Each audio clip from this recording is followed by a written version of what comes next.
Hey guys, HDvee here and welcome to a brand new video. Today we've got some pretty interesting things to go over. A new Generation 10 rumor has popped up called Pokemon Mind and Matter. It also has a little bit of information about Legend ZA's release window. We have some new Nintendo Switch 2 updates to go over as well. A lot of things to cover. So if you're excited for the video, drop a like down below, leave a comment, subscribe if you're brand new, and let's get into the video.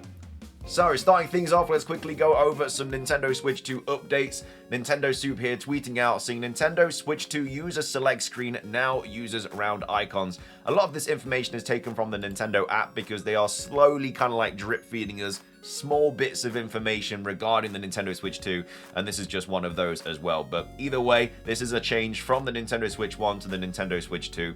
So we have Nintendo Switch 2 user select screen now uses round icons. So a small marketing photo featuring the Nintendo Switch 2 has given us a grainy first look at its user select screen. So unlike the Nintendo Switch user's select screen, the Nintendo Switch 2 will display each user's profile picture in a round icon.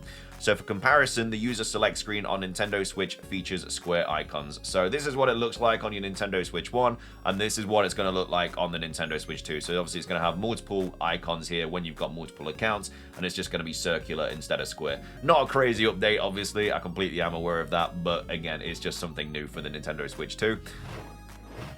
Moving on, we have this update to go over as well regarding the Nintendo Switch 2 from Go Nintendo tweets saying Nintendo explains why they chose a June launch for the Nintendo Switch 2, a date with destiny. So the original Nintendo Switch launched in March 2017, with many people surprised Nintendo picked such a time to launch the platform.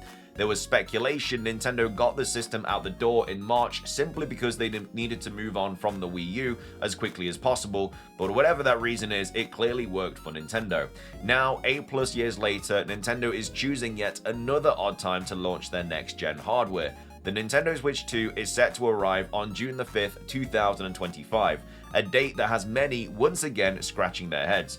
Thankfully, in an interview with NPR, Nintendo's Doug Bowser explains why the date was chosen.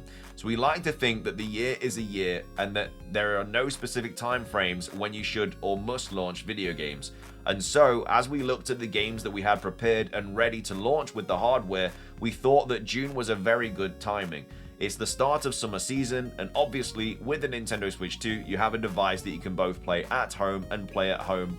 You can play at home and play at home docked like a gaming console, or you can take it out of the dock and take it on the go. So it's a perfect game for summer travel. So that's why they did it, because summer's coming up and they wanted to be able to give people a chance to game at home and then also go outside and game as well when it's obviously really nice weather. Again, this console did get postponed. We know that for a fact. Maybe it was supposed to originally get dropped late 2024. Obviously, they're not going to say that, but this is the new reason that they're saying that that's why they kind of went with a June release for the Nintendo Switch 2. Moving on, let's take a look at a new Generation 10 rumor that has popped up on 4chan. It popped up on the 4th of May, and it's titled Generation 10 Information by Professor Olber. This was posted on 4chan. I shouldn't have to remind you, but take it with a massive grain of salt. Very likely fake, but you never know. And there's also a slight bit of information about Legend ZA's release window as well. So let's get into it. Let's see what they have to say. So since Generation 10 leak season has officially started, I'm here to spoil some information. No, I do not have much information on Pokemon Legend ZA, none at all. In fact, except for the planned release date for September. So this person is saying that the release date for Pokemon Legends ZA is September. I'm hoping it's around September. It makes sense to be around September, just simply because of what is always posted on the Japanese trailers, saying fall 2025 instead of winter 2025, when obviously the game usually comes out in November. We've spoken about this a lot, so that's why a lot of people are expecting it to be earlier than November, which also gets the console, gets the game on the console of the Nintendo Switch 2 even faster as well, because they're going to want a Pokemon game on the Nintendo Switch 2 as fast as possible, and we already know there's an enhanced version for the Switch 2, so it just kind of makes sense. But anyway, it goes on to say Generation 10 versions are called Pokemon Mind and Pokemon Matter, so completely against what we're expecting, like Wind and Waves or Ocean and Sky or whatever. This is a completely different avenue that they're going down here. The cover legendaries are amongst the 40-ish fully finalized designs. So apparently there's 40 fully finalized designs right now, and the legendaries are a couple of them. Again, I think they usually start with the legendaries and the starter Pokemon. They have to get those right because the legendaries are usually the box cover, and the starter Pokemon are the first ones that you're going to really see. And that kind of creates all the hype and stuff for a new gen. So they're the ones they have to start early, and they're the ones that they have to get right. They are knights that serve a higher being, but pursue different ideas. So there's 2 knights. One of them is a Dark Steel Evil Knight and a Ghost Steel Spirit Soldier. So there's 2 different knight legendary Pokemon, and they are going to kind of have their own sort of desires and stuff, but they do serve a higher being. Again, don't know how far into the game that they would serve that higher being, but it is what it is. Then goes on to say the starter Pokemon designs are 100% complete. They are a Grass Bug Mantis / Prince, a Fire Goat / Witch, and a Water Snail / Jester. So it's very much kind of old sort of England history, kind of castles, big medieval fights, something like that. That's kind of the vibe they're going with, even though we have just had Galar, which is obviously based on the UK. This is supposed to be based on Greece and stuff, and again, I don't really know how this would work into like an archipelago of islands and stuff like that with this sort of theme, but they are inspired by the three great Greek gods. Then goes on to say, Grassbug Zeus Mantis has a new ability that blocks the first instance of damage directed towards it in a match. So I assume that's very similar to Mimikyu's ability in Sun and Moon, when you just had the disguise and then that took the damage and then you were then able to be attacked. Obviously it's changed a little bit now, but that's what it was when it first came out.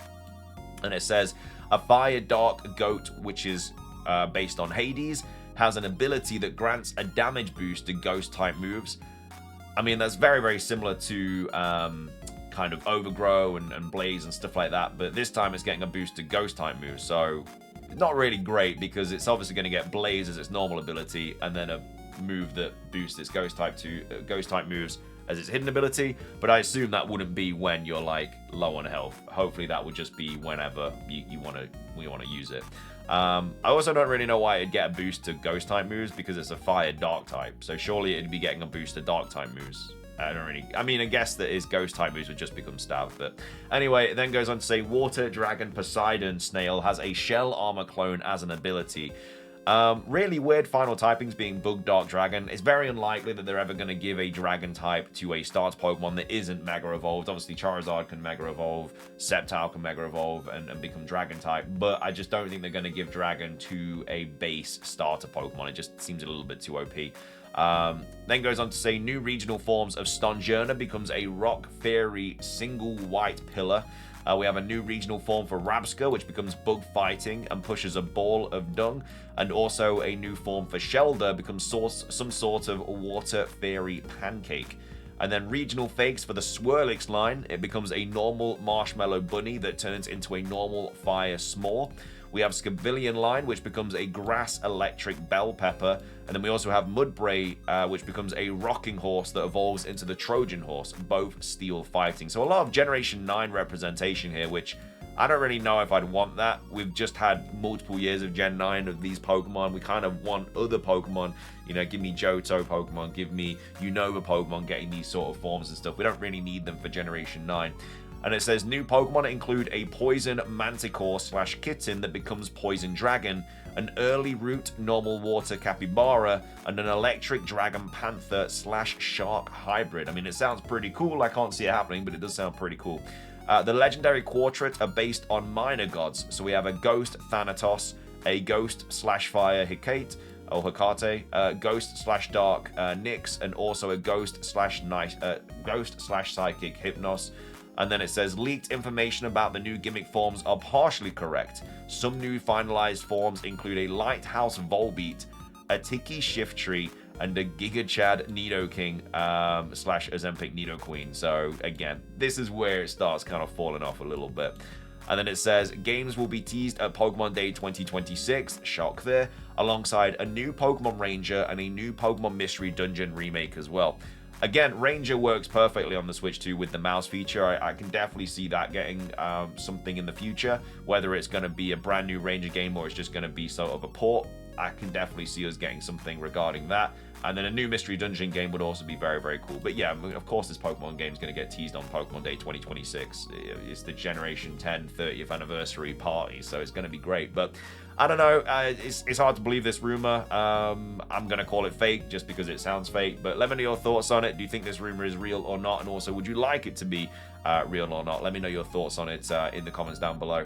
But either way, yeah, that's the new latest rumor for Generation 10. Finishing things off for today's video, we have a new potential price update regarding the Nintendo Switch 2. This was posted by the Switch 2 stock alert account saying, analyst believes Nintendo will gradually drop the Nintendo Switch 2 price. So there's a lot of fears about this Nintendo Switch 2 price going up because of tariffs and stuff. But one analyst believes that it's actually going to go down over time. We'll have to wait and see, obviously, what the tariffs are saying. It's hard to kind of predict what's going to happen with those until deals are made and stuff. But as of right now, this analyst is being a little bit more optimistic about the price as opposed to being negative like everybody else. I don't think it's negative. I think it's just realistic. Like, with the tariffs that are in play and that they're gonna be in play, it's just realistic to be like, okay, well, the console's probably gonna go up then. But anyway, they say analyst believes Nintendo will gradually drop the Nintendo Switch 2 price, and then they say pricing games. So as it stands, the Nintendo Switch 2 will cost you $450 for the standalone hardware, or $500 for the hardware bundled with Mario Kart World. Nintendo usually keeps hardware pricing as is unless sales are really, really hurting, but one analyst thinks that Nintendo will take a different approach with the Nintendo Switch 2. So Pricing Studio CEO Yoshiro Takahashi was asked about the Nintendo Switch 2 pricing, and he believes Nintendo will slowly but surely drop the price of the platform in order to capture a larger audience. He thinks that Nintendo is taking the approach of a premium price at launch because die-hard fans will jump in at any cost. I mean, they're not wrong. Everybody wants the Nintendo Switch 2. We were all complaining about the price and stuff, but we're all still trying to buy it, at least most of us anyway. Some are waiting for like better editions, like a Generation 10 version or an Animal Crossing version or whatever. But the majority of Nintendo fans are trying to get this console, hence why it's sold out everywhere, and it's actually very difficult to get one now if you haven't pre-ordered it. So the price was clearly not a massive issue. Obviously, it sucks that it's so expensive. I mean, the console itself isn't too bad. It's all the accessories and stuff, which again, a lot of people aren't really buying. Like, I'm not buying any accessories, barring the Pro Controller. I'm not going for more Joy-Cons or the GameCube controller or anything like that. And the only game that I've bought is the one that comes with the Nintendo Switch 2 bundle. I'm not actually buying another Switch 2 game until probably Pokemon Legends EA. And that's because games like Donkey Kong and stuff that are like $70, $80, I'm not going to play it enough for me to warrant buying that game. But anyway, says, but Nintendo will eventually lower the price in order to reach more mass market consumers. So Takahashi also stated that going with the current pricing scheme for the Nintendo Switch 2 gives off the vibe that this is a premium product when compared to the original Nintendo Switch. This allows the company to maximize profits at the hardware's launch and then rejigger the situation down the line. It's certainly an idea, but not necessarily one we've seen from Nintendo before. Will this analyst end up being right, or only time will tell? I don't think it's going to be anywhere near this at all. I think, if anything, it's only going to go up because of the tariffs and stuff. And if the tariffs don't affect the Switch 2 price, like if a deal is made and stuff, then it's just going to stay where it is. Like, the Nintendo Switch 1 never really went down in price that much, not to the extent where it's going to make people completely change their minds from getting one and not getting one. Like, if it goes down like $10-20, that's not really a massive push to change someone's mind, because it's still a lot of money at the end of the day. Like, between $480 and $500, like, is that really going to change your mind on whether you're going to get it or not? Probably not. If it was like a $50 or $100 difference, then that's probably going to change your mind. But like, Nintendo are just not going to change it by that much, in my opinion. I don't believe this analyst is right. I think it's probably going to get worse before it gets better due to the tariffs, but we'll have to see what happens with all that situations. Only time will tell about that. But either way, let me know your thoughts on that. I mean, hopefully the price comes down. I'm not here saying that I don't want it to. Of course I want the price to come down so more people can get it, but I just don't see that happening. But anyway, let me know your thoughts on that Nintendo Switch 2 update. The Switch 2 update for June, and then also the Switch 2 update for the rounded icons. And as well as that, what are your thoughts and feelings about Pokemon Mind and Matter, the new Generation 10 game coming out next year? Do you think this is true or not? I still believe that it's going to be called like Wind and Waves or Ocean and Sky or something like that. I just think anything else is just unlikely right now. We don't know the names, but I think is, yeah, Wind and Wave just sounds really cool. But anyway, let me know your thoughts on that and everything else we've covered. If you enjoyed, drop a like. Let's try and hit 500. Subscribe if you're brand new. Ring the notification bell for daily Pokemon content. Have a fantastic rest of your day. And until next time, peace.